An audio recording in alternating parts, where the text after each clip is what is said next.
سب سے پہلا جو پیغام اللہ تبارک و تعالیٰ نے انسان کو دیا، فرمایا اقرا، تم پڑھو۔ جب تک تم انسانوں کی تاریخ کو نہیں پڑھو گے، جب تک تم انسانوں کی مذاہب کو نہیں پڑھو گے، جب تک تم ایک دوسرے کی کتابوں کو نہیں پڑھو گے، تمہارے درمیان نفرتیں قائم ہوگی، تمہارے درمیان دنیا پیدا ہو جائیں گی، تم ایک دوسرے کے دشمن بن جاؤ گے، اور دشمن بننے سے کسی کا کوئی نقصان نہیں، تمہاری ذاتوں کا نقصان ہے، تمہارے علاقوں کا نقصان ہے، تمہاری ڈیولپمنٹ کا نقصان ہے، تمہاری ترقیات کا نقصان ہے، اور بڑھتے بڑھتے یہ پورے ملک کا نقصان ہو جائے گا۔ لہذا اے انسانوں، تم جہالت پر مبنی اپنی زندگیوں کو نہ رکھو۔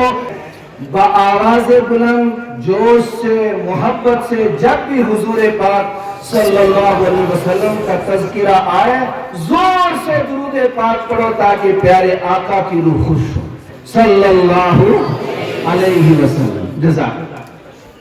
جب اس دنیا میں آئے اور ایک ایسا فرشتہ ان کے سامنے نمودار ہوا، آ کر کہنے لگا، اپنے سینے کے ساتھ لگایا اور کہنے لگا اقرا، پڑھو۔ محمد رسول اللہ صلی اللہ علیہ وسلم نے جواب دیا، میں پڑھا ہوا نہیں ہوں۔ پھر انہوں نے اپنے سینے سے لگایا، پیارے آقا نے پھر وہی جواب دیا، پھر سینے سے لگایا، پیارے آقا نے وہی جواب دیا، اور پھر انہوں نے پڑھ کر سنایا، اقرأ بسم ربک الذی خلق، خلق الانسان من علق، اقرأ وربک الاکرم الذی علم بالقلم، علم الانسان ما لم يعلم۔ اے محمد رسول اللہ صلی اللہ علیہ وسلم، اقرأ بسم ربک الذی خلق، آپ اس ذات کے نام سے پڑھو، پرمیشور کے نام سے پڑھو، رب کے نام سے پڑھو، اس خدا کے نام سے پڑھو جس نے ساری کائنات کو بنایا، کانوں کو اس نے بنایا، گوروں کو اس نے بنایا، پہاڑوں کو اس نے بنایا، دریاؤں کو اس نے بنایا، ان اشجار کو اس نے بنایا، پانیوں میں روانی اس نے دی، ساری کائنات کو جس ذات نے بنایا اس ذات کے نام سے پڑھو، اقرأ بسم ربک الذی خلق، خلق الانسان من علق، اور انسان کو بنایا ایک لوتھڑے سے، گوشت کے ایک ٹکڑے سے، اور ایسا گوشت کہ جب بھی کوئی انسان بیمار ہوتا ہے، ہاسپٹلائز ہو جاتا ہے، ڈاکٹر کہتے ہیں اس کو بلڈ کی ضرورت ہے، میرے ایمانی بھائیوں وہاں پر جو نوجوان کھڑا ہو جاتا ہے، ایک مسلمان کھڑا ہوتا ہے، اس کا بلڈ نکالا جاتا ہے تو لال نکلتا ہے، اس کا گروپ اے بی یا اے پازیٹیو، بی پازیٹیو اور نیگیٹیو جو ہوتا ہے، ہندو کو لایا جاتا ہے، اس کا بھی گروپ وہی لال خون کے وہی گروپس ہوتے ہیں، سکھ کو لایا جاتا ہے وہی لال خون اور وہی گروپس ہوتے ہیں۔ جب تک ان میں آپس میں محبت ہوتی ہے، تعلق ہوتا ہے، ایک کا خون دوسرے کو چڑھتا ہے تو اس کو زندگی مل جاتی ہے۔ سب سے پہلا جو پیغام اللہ تبارک و تعالیٰ نے انسان کو دیا، فرمایا اقرا، تم پڑھو۔ جب تک تم انسانوں کی تاریخ کو نہیں پڑھو گے، جب تک تم انسانوں کی مذاہب کو نہیں پڑھو گے، جب تک تم ایک دوسرے کی کتابوں کو نہیں پڑھو گے، تمہارے درمیان نفرتیں قائم ہوگی، تمہارے درمیان دنیا پیدا ہو جائیں گی، تم ایک دوسرے کے دشمن بن جاؤ گے، اور دشمن بننے سے کسی کا کوئی نقصان نہیں، تمہاری ذاتوں کا نقصان ہے، تمہارے علاقوں کا نقصان ہے، تمہاری ڈیولپمنٹ کا نقصان ہے، تمہاری ترقیات کا نقصان ہے، اور بڑھتے بڑھتے یہ پورے ملک کا نقصان ہو جائے گا۔ لہٰذا اے انسانوں، تم جہالت پر مبنی اپنی زندگیوں کو نہ رکھو۔ اقرأ باسم ربک الذی خلق، خلق الانسان من علق، اقرأ وربک الاکرم۔ آپ اس رب کے نام سے پڑھو جو سب سے معزز ہے۔ میرے ایمانی بھائیوں، ایک ماں اور ایک باپ کے گھر میں ایک بچہ پیدا ہوتا ہے، ایک بہت ٹیلنٹڈ ہوتا ہے، بڑا خوبصورت ہوتا ہے، ایک کالا کلوٹا ہوتا ہے، اپاہج ہوتا ہے، اور ایک بچہ ایسا ہوتا ہے کہ نہ بولتا ہے نہ سنتا ہے، نہ وہ ماں باپ کے کسی کام میں آتا ہے، البتہ شرارت کرتا ہے، کبھی پیشاب کر دیتا ہے، کبھی برتن توڑ دیتا ہے۔ اگر اتنے بڑے جم غفیر سے میں پوچھوں جس میں نہایت دانشور لوگ ہیں کہ اس ماں کو پیارا بچہ کون سا؟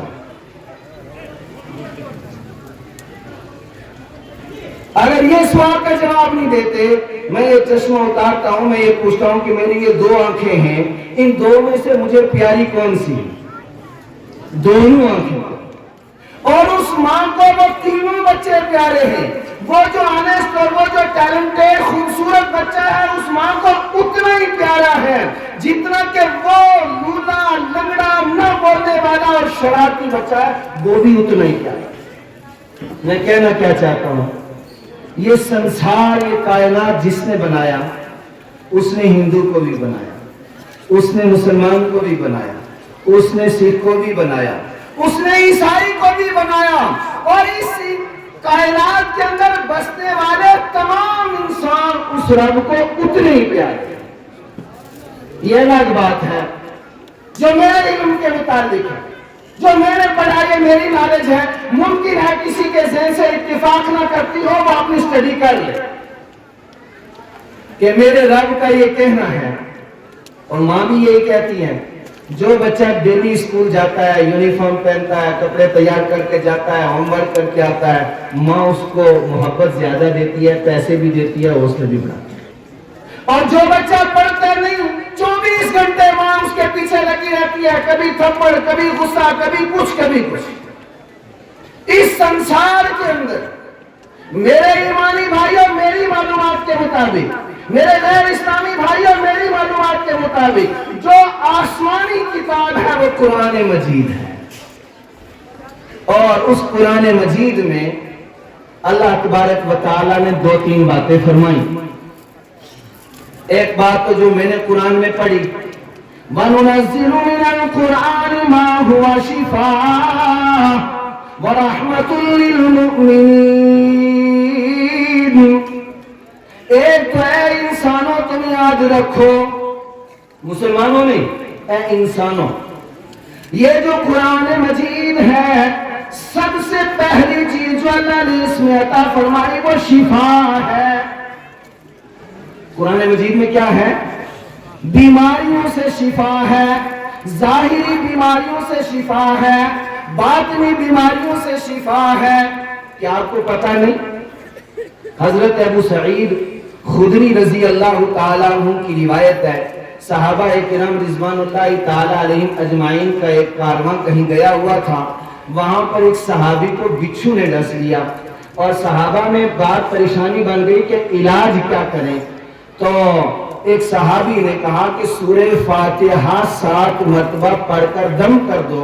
انہوں نے سورہ فاتحہ 7 مرتبہ پڑھ کر دم کر دی، وہ صحابی درست ہو۔ بہت سارے لوگ جنات سے، آسیب سے، شیاطین سے، جادو سے متاثر ہو کر بزرگوں کے پاس جاتے ہیں، اور ان حاجی صاحب کے پاس بہت زیادہ آیا کرتے تھے، اور حاجی صاحب کیا کرتے تھے؟ چپ۔ وہ چپ کیا تھی؟ حاجی صاحب میں کوئی اپنا کمال نہیں تھا، اس حاجی صاحب نے اس قرآن مجید کو اپنے سینے کے اندر صحیح طریقے سے سنو کر، اس سے محبت کر کے اور اس پہ عمل کیا ہوا تھا، تو اس کی برکت سے جس پہ دم کرتے تھے اس کو شفا ہو جاتا۔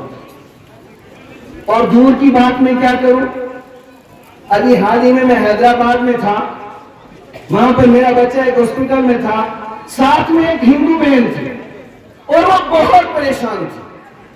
ڈاکٹر بہت پریشان تھے. ایک دن رات کو جب بہت بے چین ہو گئے, وہاں میں بہت رونے لگی, تو مجھے کہنے لگی مولوی نماز پڑھنی.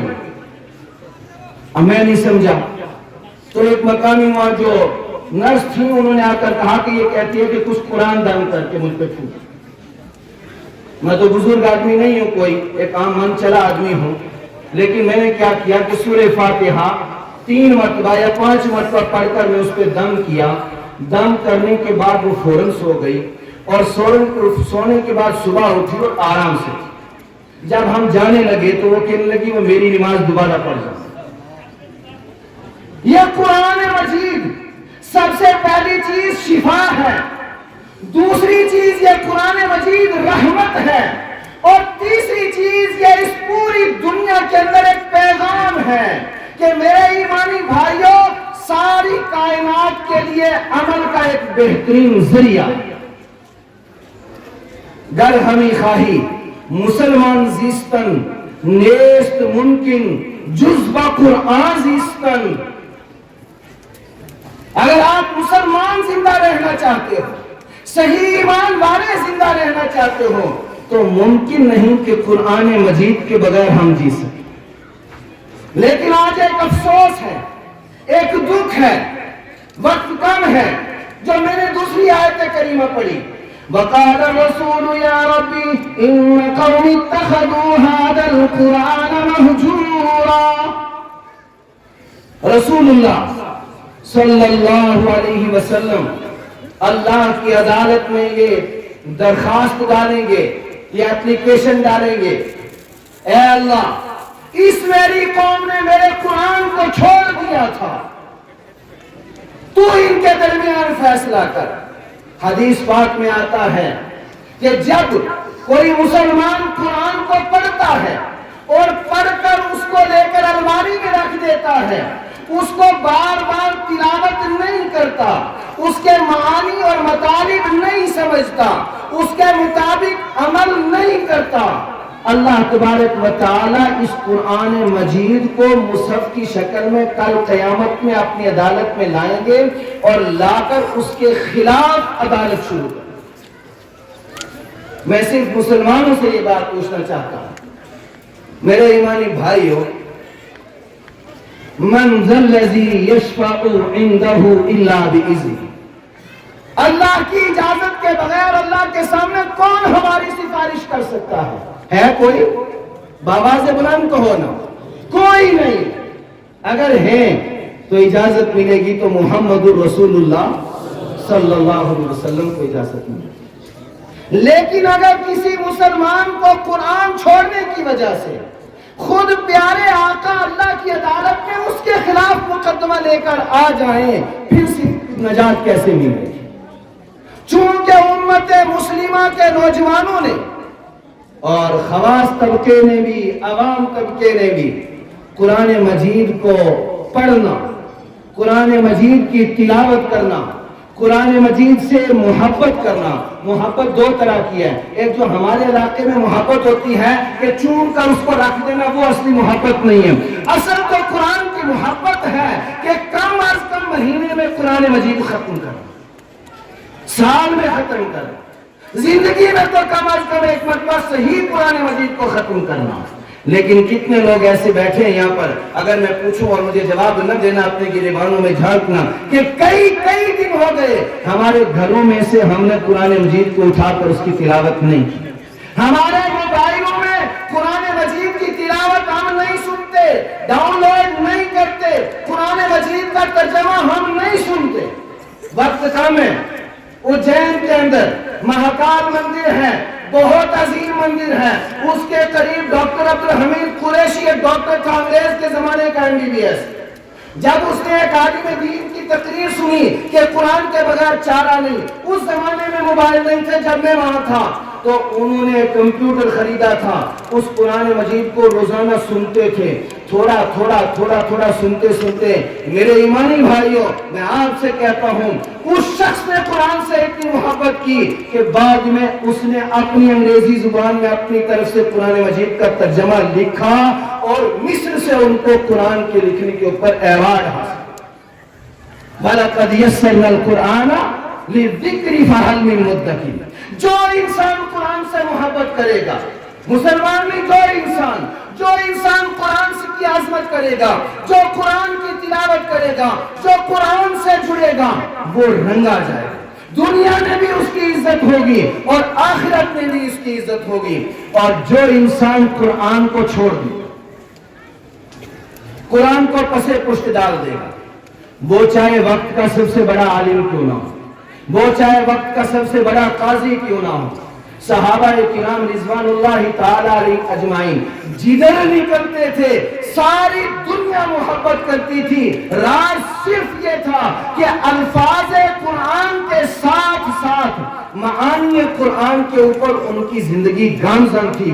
دھیرے دھیرے مسلمانوں نے چھوڑ دی اس قرآن پر لانے کے لیے۔ میرے بھائیوں، یہ سارے احوال آج میرے اور آپ کے اگر خلاف ہیں تو صرف اور صرف قرآن مجید سے دوری کی بنا پر ہیں۔ آج بھی اگر متفقہ طور پر سارے مسلمان مل کر قرآن مجید کو اپنے سینے سے لگا لیں، انشاءاللہ کائنات میں کوئی آپ کا مخالف نہیں، کوئی آپ کے اگینسٹ نہیں ہے۔ لیکن چونکہ تعلیمات قرآنی ہمارے پاس نہیں ہے، ہماری زندگی قرآن کے مطابق نہیں ہے، جس کی وجہ سے ہم اختلافی موضوع بنے ہوئے ہیں۔ اللہ مجھے آپ کو اور پوری کائنات کو قرآن سے جڑنے کی توفیق عطا فرمائے۔ کوئی بات میرے کسی بھائی کو میرے منہ سے نکلی ہوئی غلط لگی ہے، میں معافی چاہتا ہوں۔ وآخر دعوانا الحمدللہ رب العالمین۔